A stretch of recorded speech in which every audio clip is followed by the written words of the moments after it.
Nakakapagod. Ang init. May electric pan nga. Wala namang kuryente. Teka. Si Franz yun ah. Oo nga.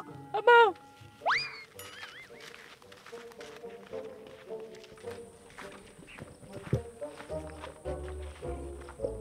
Oh, Franz.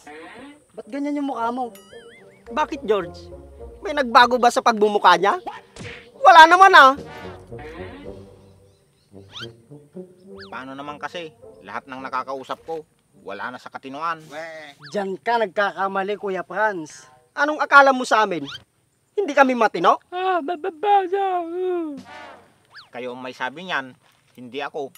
Kasasabi mo lang. Hindi naman kami bingi ah. Oo nga naman, Kuya Franz. Ano bang gusto mo? Away o gulo? Kalma lang mga pare. Alam nyo namang high blood ako eh. Pasensya ka na pare. Nagbibiro lang si George. Di ba, George? Oo, Kuya Franz. Saan ka ba kasi nanggaling? Kilamang money. Ipapagawa ko sana tong electric pan. Bakit, Kuya Franz? Sira ba to? Natural. Ipapagawa ko ba to kung hindi sira? Ano ka, sira? Eh ano daw ba ang sira? Kung alam ko ang sira, sa tingin mo, magtatanong pa ba ako? Oo nga no. Bakit di ko alam yun? Aba, malay ko sa'yo. Ikaw yung tanong ng tanong eh. Sagot ka naman ng sagot.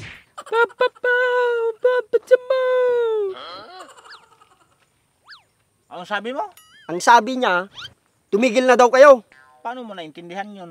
Hindi mo ba alam na 10 buwan kong inaral yung lingwahe niya bago kami magkaintindihan ni JR? Ha? Ganun ba? Oo, Kuya Franz.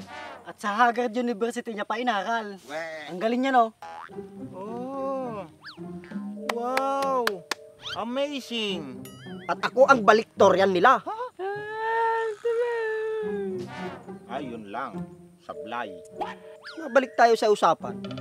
Anong sabi ni Mang Manny sa electric pan? Ano bang sira niyan? Sabi niya, ako daw yung may sira. Pero hindi naman totoo yun. Ha?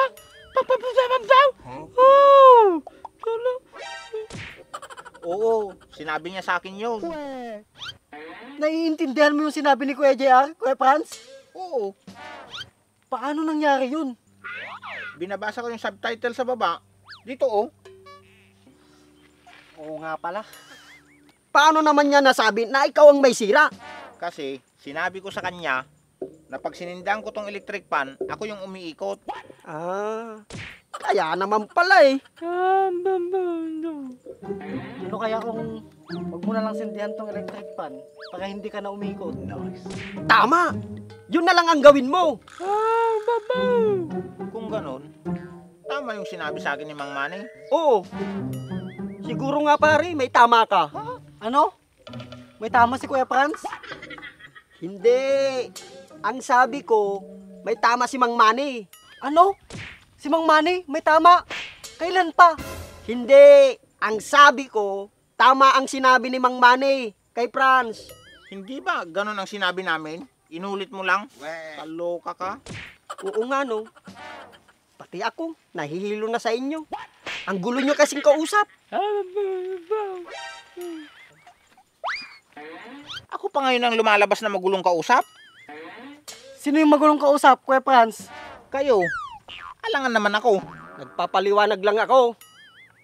Lalo akong naha-high blood sa inyo. Baka mamaya matuluyan na ako nito. Matuluyan? Matigok?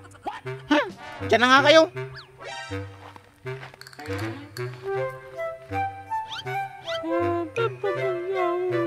Matino naman tayong kausap ha. Ikaw kasi. Bakit ako? Ikaw yung kausap niya eh. Tara na nga.